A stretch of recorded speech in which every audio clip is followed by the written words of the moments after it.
Hola. Listo, ¿me escuchan? Sí.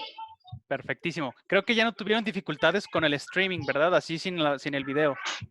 No. Ok, perfecto. Entonces vamos a continuar así, sin el videíto, para que ya en la última parte no tengamos dificultades de que se les esté cerrando y que tengan que volver a ingresar, ni nada raro. A ver, entonces esperamos a sus demás compañeritos. Éramos como 15. Y de hecho les posté en Google Classroom el link. Sí, Creo el que, link. creo que ya no tuvieron ninguna dificultad ahora sí, porque ya estamos aquí todos. Bueno, Sí, la mayoría. ajá. Bueno, les comparto la pantallita, ya están aquí ingresando sus compañeros. Y, ¿dónde estás?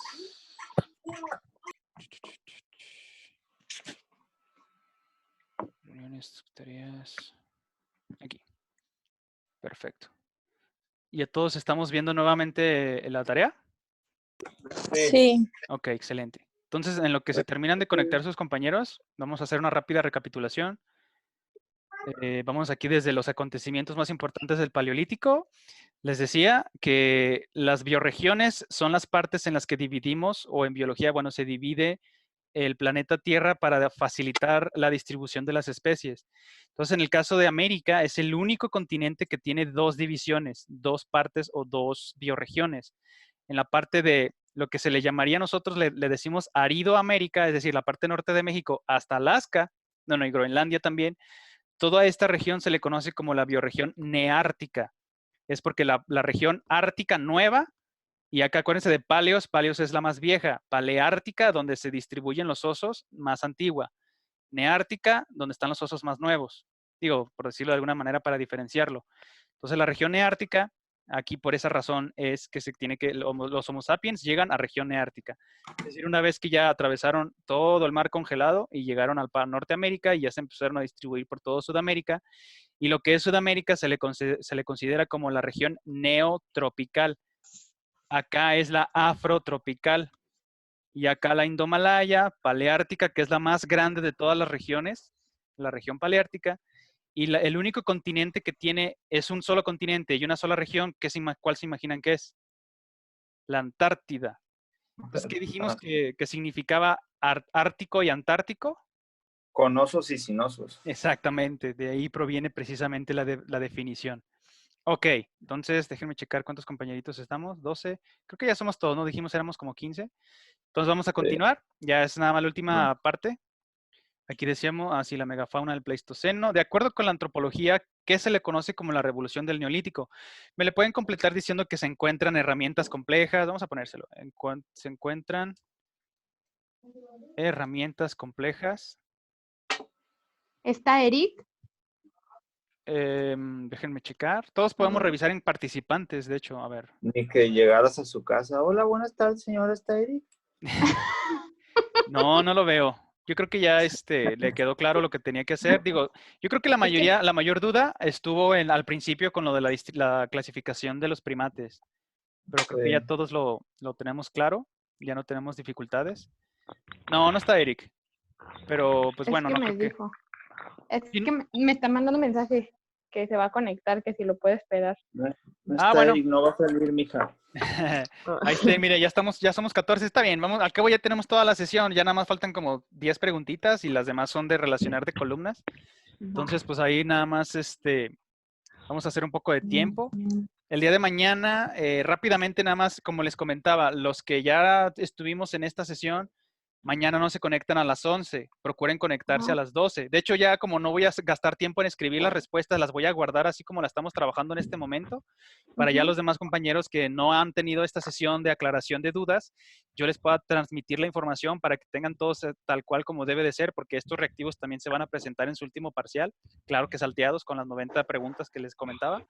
Entonces, para que ustedes que ya completaron esta parte, mejor se conecten hasta las 12, al mediodía del día de mañana jueves. ¿Estamos de acuerdo? Sí. A ver, Eric, no, todavía no está. Bueno, entonces, bueno, vamos a darle por aquí. ¿Cómo se le llaman los mamíferos gigantes? A megafauna, el Pleistoceno. De acuerdo con la antropología, que se le conoce como la revolución del Neolítico. Bueno, primero que nada, se encuentran herramientas complejas. Vamos a escribirlo aquí. Punto.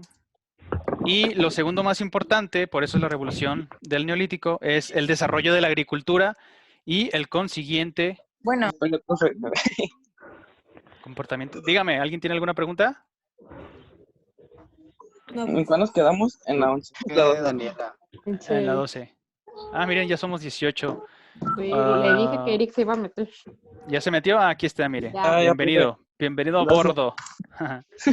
Excelente. Entonces ya todos estamos claros hasta aquí. ¿Cómo se le llama? Ah, esto está bien. De acuerdo con la antropología, ¿qué se le conoce como la revolución del Neolítico? Número 1. Digo, si nada más me le ponen esta, está bien. De hecho, por eso es la revolución agrícola o del Neolítico. Por el desarrollo de la agricultura y el consiguiente comportamiento sedentario, porque pues ya no necesitábamos desplazarnos a diferentes áreas para conseguir alimentos, porque ya lo podíamos obtener precisamente de la actividad agrícola, de producir nuestra propia comida, cultivarla. ¿Estamos de acuerdo? ¿Mm? Luego, después de la glaciación, el último máximo glacial fue hace 22,000 años. Y cuando empezaron de hecho, todas las planicies de Norteamérica, ahí había glaciares de 4 kilómetros de altura. Entonces, cuando empezaron a deshielarse, los grandes lagos en Norteamérica, los que comparten Canadá y Estados Unidos, aquí, estos grandes lagos son el remanente de los glaciares que tenían 4 kilómetros de altura.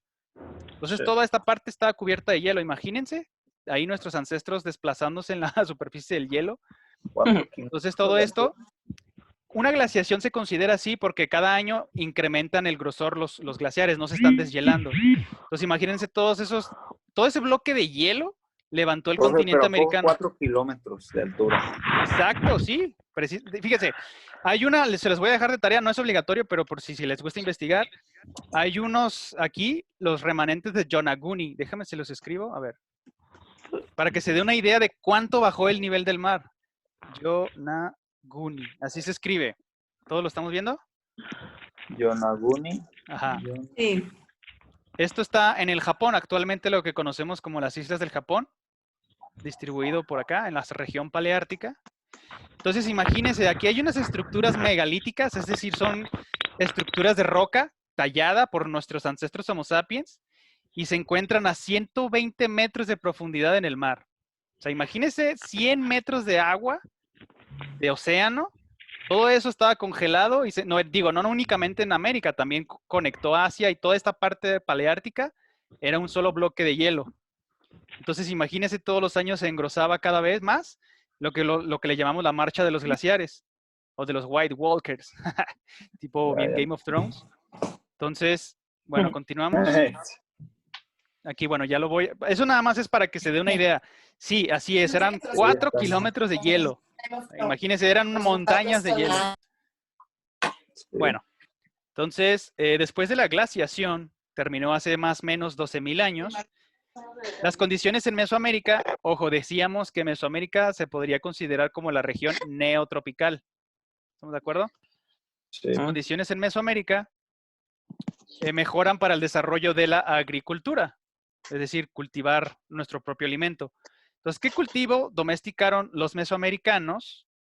Es decir, nuestros ancestros de Mesoamérica Occidental fueron quienes nos otorgaron el alimento básico de la humanidad hoy en día. ¿Qué alimento básico es el que se utiliza en todo el mundo moderno? El trigo, ¿no? No, ahí sí ¿No? me le ¿Al maíz? patinó. Así es, si me le quieren poner ahí. Ah, es que como abajo hay una espiga, algo así, yo creí que era el trigo. Ah, bueno, es que también la agricultura se desarrolló en diferentes regiones de manera independiente. O sea, nuestros ancestros se dieron cuenta que podían cultivar plantas. También se dio aquí en el Tigris y el Éufrates. Ya ve que bueno, sí se considera según la antropología como la cuna de la civilización.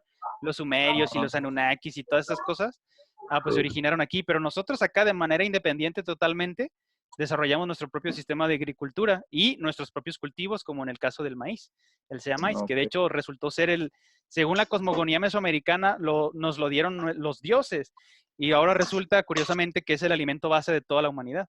Qué cosas. Pero bueno, entonces aquí acuérdense que es un nombre científico. De maíz. Ajá, ahí está. Así de sencillo. Esto es para que no se les olvide y que vean también que nuestra herencia cultural es vasta y muy importantísima. 14. ¿Aquí alguna duda? ¿Todo bien? Todo bien. Perfecto. Todo Ahora, bien. nada más como cultura general, cuando dice aquí las condiciones en Mesoamérica mejoran, acuérdense que todo el agua que estaba congelada en la era glacial ahora formó parte de los mares. Entonces hubo mayor humedad y ahora sí se pudieron dar las estaciones de seca y de temporal, es lo que nosotros le llamamos aquí en México, para poder desarrollar la agricultura, para no tener que hacer canales de irrigación. Bueno, sí los hacían, pero para depender totalmente de la madre naturaleza, ellos ya tenían un calendario preciso, el Tzolk'in, en el que ellos sabían qué momento tenían que estar sembrando para que las lluvias llegaran y pudieran estar mojando los cultivos. Entonces, gracias a las condiciones que toda esta agua, insisto, si se meten y revisan Yonaguni, tienen que bucear 100 metros de profundidad para llegar hasta ese lugar. Imagínense toda esa agua congelada en los continentes. O sea, está increíble. ¿Qué Pero bueno. onda? Sí. ¿Pero siguen congelados todavía? No, pero nada que No. ver con lo que fue la era glacial. O sea, imagínense aquí un bloque de hielo y el continente americano, la Patagonia se levantó, haga de cuenta que levantaba el piecito así, ay, güey, de lo pesado que estaban los glaciares aplastando el continente. Y crecían What? cada vez, hasta que ya empezó a calentarse el planeta y entonces empezaron a deshielar y todo lo que conocemos actualmente como los grandes lagos, esto es lo que quedó de remanente. Toda esa agua era puro glacial que estaba aquí en Norteamérica. No manches. Todas las planicies que tenemos aquí, bueno, Está cañón. sí, todas las planicies en Estados Unidos se formaron gracias a que estaban esculpiéndolo los glaciares. Cada año que se engrosaban y marchaban, arrastrando todo y llevándoselo hasta que se calentó el planeta y entonces ahora sí dejaron de engrosarse y comenzaron a reducirse. Aquí nosotros tenemos glaciares tropicales en lo que sería el Iztaccíhuatl, o también se le conoce como Citlaltépetl. El Popo también tiene glaciar tropical y acá el Nevado de Colima es un glaciar tropical también que ya se está desvaneciendo, digo, ya se está deshielando pues porque las temperaturas han estado aumentando y ya no se está regenerando. De hecho, varias poblaciones aquí en México dependen totalmente del suministro de agua del deshielo de estos glaciares tropicales. Pero bueno, eso nada más como cultura general. No manches. Número 14. De acuerdo con la antropología, ¿en qué momento termina la prehistoria y comienza la historia? De hecho, técnicamente podemos decir que prehistoria es todo lo que desde el desde el paleozoico hasta que alguien me le contestó perfectamente bien. Comienzo de la escritura. Yo, ¿De veras? ¿Sí? sí, De hecho, comienzo se de llama la historia. ¿Por qué razón? Porque tenemos como el registro, lo que decimos las el registro, bitácoras y demás. Ok. Llevamos registros. Y ahí es cuando comienza la historia. ¿Por qué? Porque ahora sí ya tenemos un antecedente de qué fue lo que pasó. Por eso lo de las tablillas cuneiformes de los sumerios y que los extraterrestres y todo ese tipo de temática. Gracias a estos registros comienza lo que se le conoce como la historia. Y todo lo que está atrás de todo esto, es decir, la edad de piedra y que las pinturas rupestres, pues eso ya se considera prehistoria. Todo lo anterior es prehistoria. Profe, yo le puse, con el inicio de la escritura, termina la prehistoria y comienza la historia. Exacto. Es exactamente lo Sí, mismo, ¿no? nada más que ¿Está aquí bien? es lo mismo, es la misma gata, nada más que revolcada, pues. Sí, ¿no? Y exacto, o sea, se llama historia, ¿por qué? Porque tenemos historia, o sea, tenemos algo que contar de lo que ocurrió en el pasado. Sí. Antes de la historia, no teníamos escritura, por lo tanto no llevábamos registros. No llevábamos, digamos, una bitácora. ¿Estamos de acuerdo? Ujú. Sí. Número 15. Actualmente, Oiga, ¿por qué profe, y en el dígame. caso de, por ejemplo, las pinturas y todo eso en cuestiones a nuestros ancestros como tal, antepasados, si lo queremos ver, que ellos así como que se remarcaban lo que tenían que hacer como tal en las cuestiones a lo que era la casa, en el momento en que inventaron el fuego. ¿Eso no se tomaría como algún antecedente histórico? Se podría tomar, Pasados fueron. Es pero pos- es que es ¿Es que posible? las pinturas rupestres son muy interpretables de distintas maneras. Así Lo que es. es un Exacto. mosaico y no un dibujo con ciertos patrones como ¿cómo se llaman los que hacían los egipcios? Se me va el nombre. Jeroglifos. Jeroglifos. Pero esos Exacto. cada uno tenía un significado. Aquí no, aquí es dibujar todas las acciones como en una historieta. Exacto. Entonces, mucho a la interpretación propia. No conocemos Sí, en qué cierto, momento se tiene hizo. Digo, bueno, actualmente gracias a la datación ya podemos darnos una idea hace 40.000 años, hace 30.000 años que se hicieron o se desarrollaron ese tipo de manifestaciones artísticas, o bueno, ergo conocido como las pinturas rupestres. No obstante, no se puede considerar historia porque no sabemos ni quién lo hizo, ni por qué lo hizo, y como comenta bien nuestra compañera Cassandra, muy buena aportación, tiene muchísimas interpretaciones, puede ser cualquier cosa. Claro, nos Nunca queda he obvio. hecho de acuerdo. Hasta Exacto, que son la megafauna del Pleistoceno, estaban representando los mamuts, los esmilodontes, todo lo que estaba en su alrededor, en su entorno. Pero pues realmente no sabemos el significado del por qué lo hicieron. Claro, nosotros como Sí, humanos nos damos una idea. profe. ¿Sí? Es que como ejemplo, ¿le puedo dar un ejemplo muy tonto de interpretación propia? Claro, No. por supuesto. De justamente, imagino que todos hemos visto la era del hielo, ¿no? Sí. Sí, ¿Sí se acuerdan la parte en la que sale una pintura de una familia de mamuts? Sí. ¿Sí? sí. Es que hay por ejemplo, ahí hay dos formas de interpretarla. O el mamut, o Manny era el bebé de la pintura o era el adulto. Sí, sí, así es. No, Por darles un ejemplo menso. Tienes No, está razón, bien. yo siempre pensé que era el adulto, pero a lo mejor era el niño, bueno, el mamutcito. Sí, de Sí. hecho yo también interpreté que el mamutcito, el bebecillo ese, era Manny. Hay que verla. Pues terminando su clase de Míralo. evolución humana la pueden revisar. Sí, de hecho, ahí lo que se entendía como tal, o yo hacía explicación sería como tal, o sea, lo que ellos representaban como tal era como quien dice, o sea, lo que era comida y lo que para ellos representaba un descubrimiento. En el caso de la comida, o sea, lo que eran los animales, mamuts y algunos otros seres que ellos podían cazar, y lo que serían los Te pasa un poquito para arriba. ¿no? súbale, Lo que profe. es el juego, el invento de ya pequeñas instrumentos de caza y cositas así. Bueno, así lo quiero ver Sí. yo como algo representativo, pues. Sí, sí, sí. Pero Sí. bueno, para aclarar entonces la cuestión de por qué no se considera o sí se considera historia, precisamente porque no sabemos mucha información al respecto. Si ahí nos hubieran, si pudiéramos interpretar toda la información al respecto, entonces podríamos considerar historia y decir, ah, mira, aquí fue fulanito de tal, fue un clan tal que hizo tal cosa y tenemos el registro de todo eso, de esa información. Desafortunadamente está muy a la interpretación, no sabemos, puede ser cualquier cosa, así como comentaba Cassandra. Entonces, hasta el momento en el que ya llevamos registros de que existió tal rey que gobernó de tal fecha, o en el caso de los mesoamericanos, tenemos el registro de ciclos astronómicos de 25.000 años y de esto y del otro y de las dinastías y demás. En ese momento, entonces, es que se considera que es historia. Todo lo anterior a eso es prehistoria. ¿Estamos de acuerdo? Sí. Sí. Ok, perfecto. Pues ya le puedo bajar. Ya, la 15. Actualmente, ¿por qué se considera que nos encontramos en la sexta extinción masiva de la historia de la vida en el planeta? Básicamente, y lo fundamental es por la rápida desaparición de las especies por causas antropogénicas, llámese Profe. contaminación. Dígame. Yo le puse que por la rapidez con la que el ser humano está extinguiendo al resto de especies. Es lo mismo, exacto, nada más dicho con Sí. otras palabras. Es como La decíamos con el misma compañero gata, pero Álvaro. revolcada. Exactamente, llena de lodito y así, pero es lo mismo. Bueno, profe, yo ya me salgo, que ¿Todo tengo bien? que terminar, que tengo que corregir. Muy bien, perfecto. Entonces, Bye, ¿hasta aquí todo bien? mañana. Hasta Ujú. mañana. día, Usted, Cassandra. si quiere conectarse hasta el mediodía, adelante. Gracias, bye. Hasta luego. Entonces, ¿ya le podemos continuar? Ya. Pues, no, Sí. Ah, perdón, aquí le dejo. Sí, por favor. Digo, Ay, la de relacionar de columnas, yo creo Sí, que profe. no tienen todas bueno, los que me lo han entregado no tuvieron ningún problema. Digo, aparte de que pues está muy intuitivo, ¿no? Te está dando la imagen y lo relacionas y dices, ah, bueno, Sí, carnívoro, está herbívoro, esto y el otro. Entonces, Sale mañana. no, digo, eso para no adelantarlos y que todos nos podamos conectar y para poder seguir con la dinámica de que coordinación quiere que hagamos esto y así. Si no, ustedes pues ya están exentos de conectarse a las 11, pero los esperaría al mediodía para continuar con la de genética. ¿Estamos de acuerdo? Mejor Ujú. exéntenos del El parcial. parcial.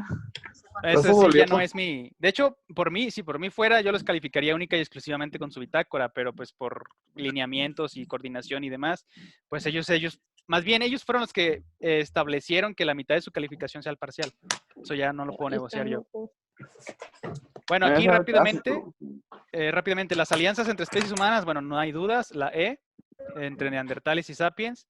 El Gigantopithecus, el famosísimo pie grande o el Yeti, el habitante de los Himalaya, pues bueno, aquí está. Es el Gigantopithecus hominoideo extinto, que originó estos relatos legendarios. Los esmilodontes o los famosísimos tigres dientes de sable, los depredadores más temidos del Paleolítico, y también habitaban aquí en Mesoamérica. Perdón, ¿tenía algo que decir? Me caigan directamente en el momento. Y seguimos gonfoterido extinto. Estamos hablando de todos los proboscideos, es decir, los que son como elefantoides, por decirlo de una manera burda. Era habitante de Mesoamérica y también considerado como parte de la megafauna del Pleistoceno. Y finalmente, bueno, por asociación y por eliminación, de acuerdo con la paleontología, es lo que decíamos en la respuesta de la pregunta pasada, termina el Paleolítico y comienza el Neolítico. Se encuentra evidencia de herramientas complejas y ocurre la revolución agrícola. Esto ocurrió ahí en el Tigris y en el Éufrates. El cultivo de gramíneas, como en el caso del trigo, y en el caso de nosotros, de nuestros ancestros mesoamericanos, exacto, fue el maíz, el sea maíz. Entonces, hasta aquí, ¿todo bien? ¿Todos perfectos? ¿Alguna duda? ¿Puede repetirlo, profe? ¿Qué cosa? ¿Toda la columna? ¿O qué cosa? Sí, toda esa, profe. Ok, ahí va. La 16 dice, alianza entre especies humanas que significó la hibridación entre los Homo sapiens y los Homo neanderthalensis. Bueno, pues aquí nada más tenemos estos dos ejemplares del género Homo. Estos eran los neandertales y aquí tenemos a nuestros ancestros nómadas Homo sapiens, que al final se hicieron una alianza humana y por eso les digo que nosotros, digamos que de alguna manera los neandertales sobrevivieron en nuestro genoma, porque muchos de nuestros integrantes de nuestra especie manifiestan los alelos neandertales, llámese pelirrojos, llámese güeros, llámese ojos de color. Entonces todavía viven en nuestros días en nosotros. Se escucha muy profundo. Los albinos. Bueno, esa es una alteración genética, pero algo más o menos así parecido. De Gigantopithecus. Este era el gigante noble de los Himalaya. Era un hominoideo que ya obviamente está extinto y originó los legendarios relatos como el hombre, el pie grande, el yeti. Y estos eran antiguos habitantes de los bosques que actualmente se distribuyen a las faldas del Himalaya. Sabemos dónde está el Himalaya, ¿verdad? No. ¿Cómo? Aquí están los Himalayas. Todo esto, de hecho, el subcontinente de la India antes estaba aquí en el mar. Entonces, cuando los dinosaurios dominaban el planeta, se encontraba como una isla. Háganse de cuenta, tipo Australia. Entonces, con el movimiento de las placas tectónicas, colisionó con toda esta parte de la placa euroasiática. El desplazamiento hacia el norte levantó, digamos, la tierra, por decirlo de una forma burda, y es la formación rocosa de la montañosa, que conocemos como los Himalayas. Entonces, aquí es donde se distribuían los Gigantopithecus, ya el género hominoideo extinto. Y luego, los esmilodontes son estos tigres dientes de sable. No eran los únicos, también había leones cavernarios, y también había lobos y osos cavernarios, etcétera. Pero bueno, estos eran los más temidos debido a que, como eran nocturnos, ninguno de nuestros ancestros Homo sapiens se atrevía a merodear, al menos en las planicies de Mesoamérica, en el ocaso, porque estos sujetos eran oportunistas. Obviamente, si veían un simio, ellos nos veían como simios. Mira, una presa fácil, y pues ahí terminaba la vida del sapiens. Entonces, los esmilodontes fueron los depredadores más temidos, en este caso de Mesoamérica, ya hablando de aquí con nosotros, porque eran peligrosos cazadores de hábitos nocturnos y crepusculares también. Gonfotérido, es decir, bueno, estamos hablando de los elefantoideos, otra vez de manera burda, que está extinto, habitante de la Mesoamérica prehistórica, considerado como parte de la megafauna del Pleistoceno. Tenía el tamaño de un tractor, de un camión más bien, eran como camiones andantes. Y de acuerdo con la paleontología, momento del pasado, ¿perdón? ¿Todo bien? ¿Qué pedo? ¿Estaban tan grandes? ¿En serio? ¿Nunca han visitado el Museo de Antropología en la Ciudad de México? No, Sí. no. Ya, un chorro. Vámonos de excursión, profe. No, digo, si tuviéramos la oportunidad de algún otro curso de su formación, pues con todo gusto, pero pues ya por el tiempo y demás, pues eso no será posible. Pero si ustedes en algún momento de su formación o que tengan la oportunidad, de verdad les recomiendo encarecidamente que se den una vuelta al Museo de Antropología y para que se den una idea del a qué es lo que le llamábamos Esto nada más es muy general, o sea, es carnívoro y herbívoro, pero la megafauna eran toda una serie de animalones que convivieron con nuestros ancestros Homo sapiens al llegar aquí al Valle del Anáhuac, a lo que se considera Mesoamérica. Entonces hay otros que se llaman gliptodontes, que eran como armadillos gigantes, eran como rocas andantes porque tenían una armadura, eran como unas placas de hueso y eran armadillos gigantescos. En la era de hielo. Exacto, aparecen en el aire de hielo, sí, así es, esos son los famosísimos gliptodontes. Entre muchos otros ejemplares también, por ejemplo, los perezosos gigantes, también esos medían 6 metros de altura, cuando se erguían, cuando se paraban en sus patas posteriores, podían llegar a tener un tamaño de 6 metros de altura, o sea, eran unas cosas así descomunales, realmente muy interesante. What the fuck. Eran Profe. perezosos gigantes, sí, así es. Mande. Es cierto que como antes había mayor cantidad de oxígeno o más puro y pues con cuestiones del hábitat, los animales eran mucho más grandes, ¿no? ¿O no? Eso se aplica únicamente en el caso de artrópodos. No ok. necesariamente con vertebrados cordados como nosotros, tetrápodos, tetrápodos. Es porque en el caso de artrópodos, como no tienen pulmones, sí, al existir mayor concentración de oxígeno atmosférico, les permitía crecer mucho más grandes para poder suministrar oxígeno a sus células. ¿Cangrejos cosas? ¿Perdón? Como cangrejos o así. Sí, o sea, las meganeuras, sí, bueno, no sé si alguna vez han escuchado el término, pero son libélulas gigantes, que son como de 2 metros de envergadura las alas, de un extremo al otro. Imagínense libélulas de esas Sí. dimensiones. Pues eran posibles, existían gracias a que las concentraciones de oxígeno en el carbonífero, se le llama así, acuérdense, por la concentración alta de bosques en todo de hecho no había zonas glaciares, no había hielo en ese entonces, era puro bosque en todo el planeta. Entonces, imagínense, la concentración de oxígeno de la atmósfera era de tal magnitud que permitía la existencia de artrópodos de esas dimensiones. O sea, libélulas gigantescas así del tamaño como de buitres. Imagínense una libélula así, nos ataca así en la cara y no, o sea, hubiera sido bastante interesante ver ese tipo de artrópodos. No, gracias, bye. Pero bueno, entonces ya finalmente la D por eliminación, podemos decir, de acuerdo con la paleontología, momento del pasado que termina el paleolítico y comienza el neolítico, es decir, hace 10.000 años, cuando ya empezamos a ser sedentarios por el desarrollo de la agricultura, se encuentra evidencia de herramientas complejas precisamente para el desarrollo de esta actividad y ocurre la revolución agrícola. Entonces, hasta aquí, ¿alguna pregunta? ¿Todo bien? No, todo bien, profe. Todo bien. Perfecto. Bueno, pues entonces, si ya no tenemos ninguna otra cuestión que trabajar, los estaría esperando el día de mañana. Bueno, en este caso ustedes, creo que son la mayoría, fíjense, vi como 20, no, ya se salieron. Ustedes por lo menos ya los estaría esperando hasta el mediodía. Yo me voy a conectar sí o sí de todas formas a las 11. Para los que no Ok. estuvieron presentes, pues ya aclaramos estas dudas y en Profe. su caso los vería a las 12. Dígame. Va, profe. No, profe, ¿Sí? no sé, pero ¿por qué cuando yo abro el archivo para poder escribir en él, no se abre, me sale sin imágenes y sin nada? Pero ¿dónde lo está abriendo? ¿Lo abre desde su celular o desde dónde? No, desde la computadora, pero es que me sale bien raro.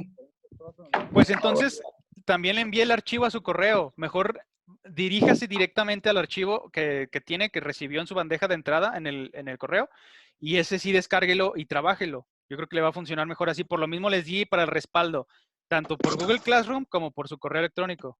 Está bien, gracias, profe. Oiga, profe, y el de genética también nos lo va a enviar igual, ¿verdad? Por Google, por el caso de que Classroom... Sí. De hecho, ya lo debieron haber ya lo debieron de haber recibido en su bandeja de entrada. Revíselo. Ah, ok, perfecto. Perfecto, ¿Vale? profe, gracias. Bueno, pues entonces, Sí, si muy ya bien. no tenemos alguna otra cuestión, les encargo que revisen sus respuestas para que estén bien contestadas y los estaría viendo el día de mañana al mediodía. ¿Estamos de acuerdo? Sí, profe. Sí.